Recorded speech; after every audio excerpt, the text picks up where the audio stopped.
É assim em São Caetano do Sul, que dia a dia vai se modificando, com novos prédios, novas indústrias, novas fábricas, novas escolas e sempre novas esperanças de melhores dias. Tem muita coisa para ser descoberta ainda. E assim, você cutuca aqui e sai ali.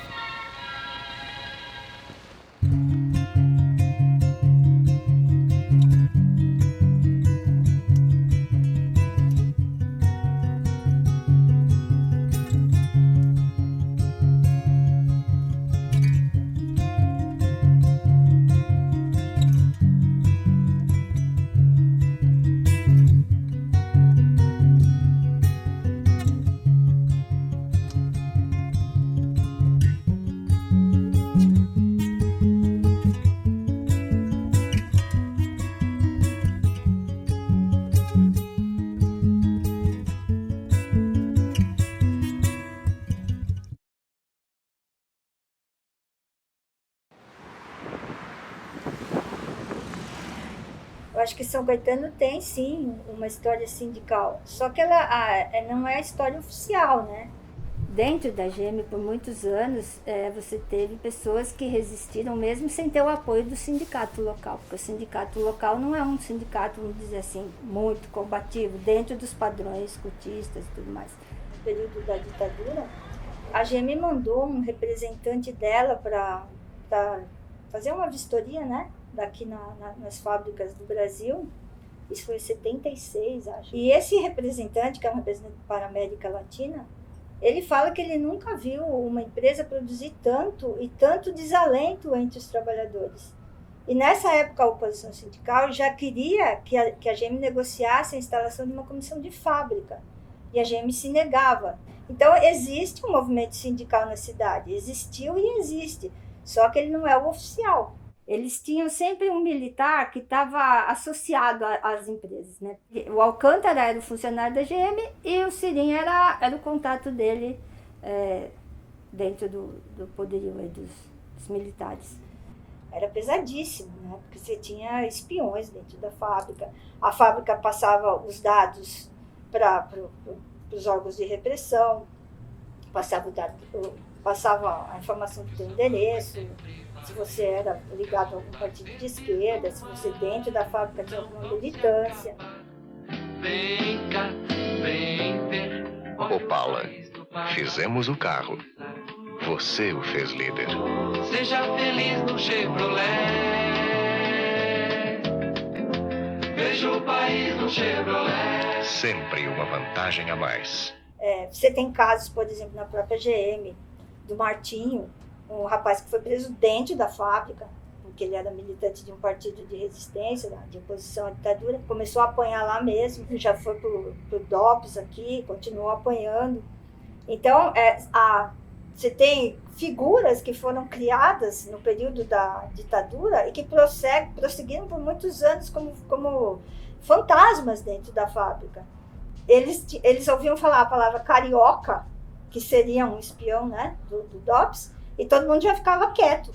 Olha que o carioca vai ouvir o que você está falando. E isso, muitos anos depois desse tal carioca de fato ter existido lá dentro, né? Meu pai tinha essa concepção de que os direitos dele não eram respeitados. Ele tinha uma aproximação já com o sindicalismo.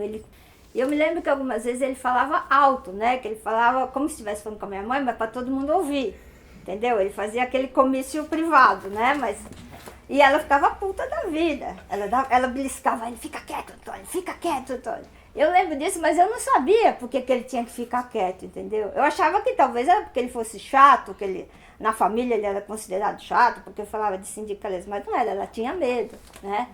Ela tanto tinha medo que ele trazia as revistas, às vezes revistas, eu não sei se de Partido Comunista, não sei de quê, mas ela enfiava tudo embaixo do sofá, para ninguém ver que tinha aquelas revistas lá em casa. Isso é muito curioso, porque quando eu entrei depois na faculdade, muitos anos depois, os professores davam os livrinhos dos primeiros passos. E um deles era o que é comunismo. A hora que ela viu aquilo, ela sumiu com o meu livrinho. Eu tive que comprar outro, porque ela ficou assustada com o livro.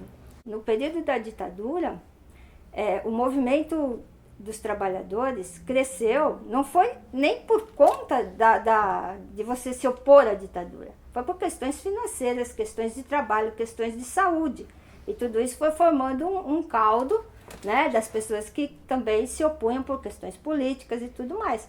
Mas, genuinamente, o movimento dos trabalhadores, o movimento sindical daquele período, foi principalmente por questões financeiras, que a inflação era maquiada, né?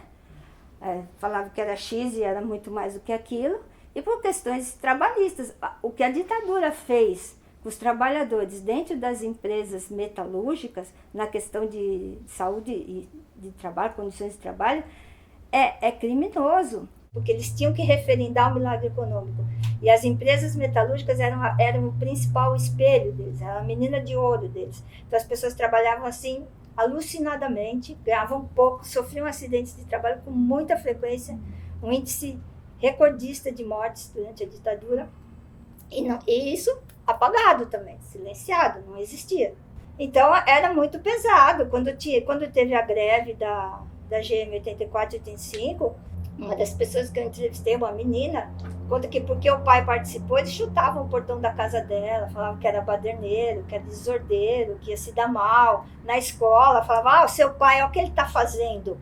Seu pai está levando, vai fazer o meu pai ser demitido, é culpa dele, sabe? E esse clube da GM serviu até para eles divulgarem listas de pessoas que depois iam entrar naquela lista suja.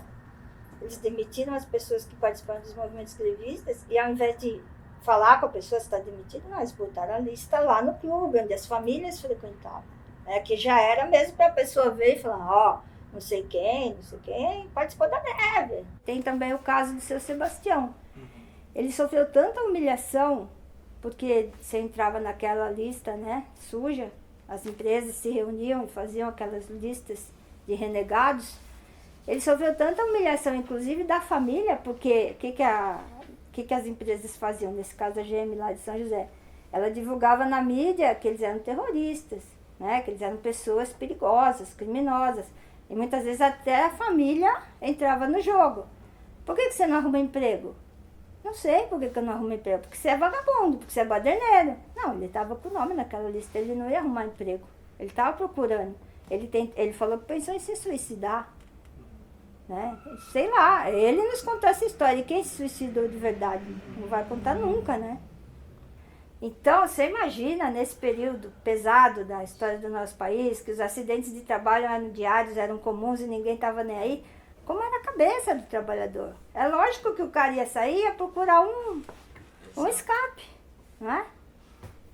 Se ele não tivesse uma direção, se ele não tivesse, sei lá, uma consciência mais clara do que estava acontecendo, ele ia buscar uma alternativa para esquecer aquilo, para amortecer. É o que eu estou falando do seu Assis, que entrou em depressão e começou a beber demais e sumiu. Tem uma história curiosa que eu fiz para o meu mestrado, que é do seu Elias Stein, que ele descobriu que todo mundo que tinha sido mandado embora numa greve, num determinado dia numa greve, não estava nessa lista. Aí ele vai e muda a carteira dele, ele passa um branquinho e muda, e consegue emprego. Ele conta essa história. Ele, inclusive, foi torturado e tudo mais. Então, eles tinham esse poder, principalmente em cidade pequena, né, São Caetano, eles tinham um poder muito grande sobre a comunidade. Ela tinha uma capacidade de criar uma comunidade avessa ao movimento reivindicatório, avessa ao movimento grevista. Isso se espalha por muitas gerações. As pessoas vestiam a camisa e essa camisa era levada pelos filhos, pelos netos, e até hoje é assim, né? Muita gente ainda fala, não é uma mãe. A empresa, ela vai criando vínculos associativos com os trabalhadores, ela vai promovendo festas, ela vai fazendo encontros no clube para falar, sei lá, de saúde, para falar de questões mais amenas. E por trás enquanto tudo isso ocorre, enquanto os movimentos de oposição e de trabalhadores ocorrem, ela vai criando um status ou um pensamento, vai criando um sentimento de que é uma empresa de família. A GM é uma mãe. E não, mas a GM é melhor, porque a GM dá isso, a GM dá aquilo, entendeu? Então ela criou essa identidade, com com o sul são caetanense, de que ela veio para acolhê-los. Então, quem vai brigar com a mãe? Né? Só os que são rebeldes demais, né? E esses daí, ó, olha. Tem vezes que o mundo lá fora se torna desagradável. É nestas horas que a gente sente como é bom estar num Opala 76. Silencioso, confortável, requintado, com seu novo interior monocromático opcional. O Opala 76 é sempre um ótimo lugar para você. Não importa o que aconteça lá fora. Opala, fizemos o carro, você o fez líder. Mas teve pais que trabalharam aqui nas fábricas? Não, só tive um tio que trabalhou aqui, né? Só tive um tio e eu trabalho aqui faz 29 anos. Olha só. É, faz 29 Bastante, anos. hein? É. Porque desde uma vida inteira. desde 96, né? Tá bom, né? Tá bom. Mas aí aqui conta um pouquinho da história operária. Vou deixar com você. Tá bom.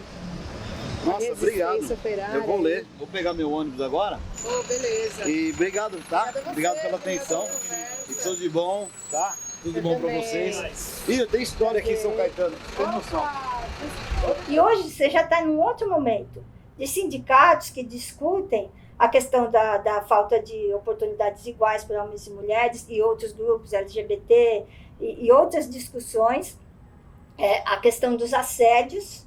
Então você já tem outras discussões plurais que, por exemplo, a gente não vê aqui na cidade.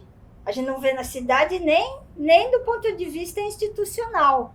O ano passado, vários sindicatos bancários criaram os comitês de luta, que eram o quê?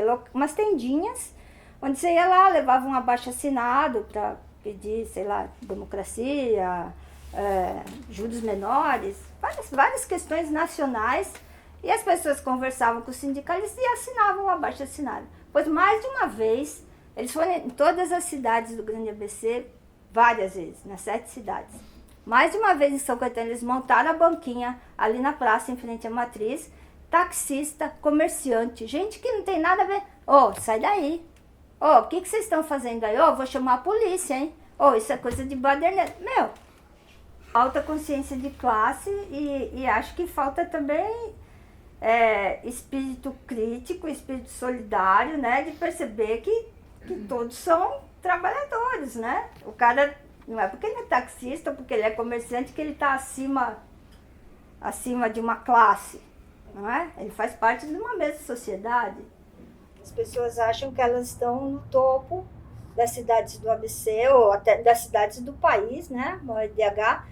Não estou dizendo que isso não ocorra, porém, não existe na cidade uma cultura de conscientização crítica, de discussão. É tudo muito de cima para baixo, né? E as pessoas aceitam, né? E a política em São Caetano não se renova. São sempre as mesmas famílias, são sempre os mesmos grupos. Então, é uma cidade meio que estagnada desse ponto de vista. Poucas vezes você tem chamados, né, para se discutir a cidade. A cidade te dá aquilo pronto, todo mundo acha bacana. E a capacidade crítica, acho que é a coisa mais importante que a gente tem. E ela se forma não só na sua educação, mas na sua formação, na sua cultura, no seu modo de vida, em quem você convive. Então, se você entra numa situação de espiral do silêncio, numa situação de silenciar, de se calar, de deixar como está, o resultado nunca vai ser positivo, porque o resultado vai ser sempre manter o que existe, nunca vai evoluir de forma positiva. Eu acho que essas coisas que eu estudei, que eu vivi desde muito pequena, são óbvias, mas não são. Porque às vezes eu falo com as pessoas, eu acho que elas vão entender o que eu estou falando, né? Mas não vão, porque principalmente em cidades como a nossa, né? Tem um desconhecimento muito grande de história, né? De sindicalismo mesmo, de formação sindical, de formação cultural, todo esse bolo, né? E, não eu, mas tanta gente que tem obviedades para falar e que na verdade não são obviedades.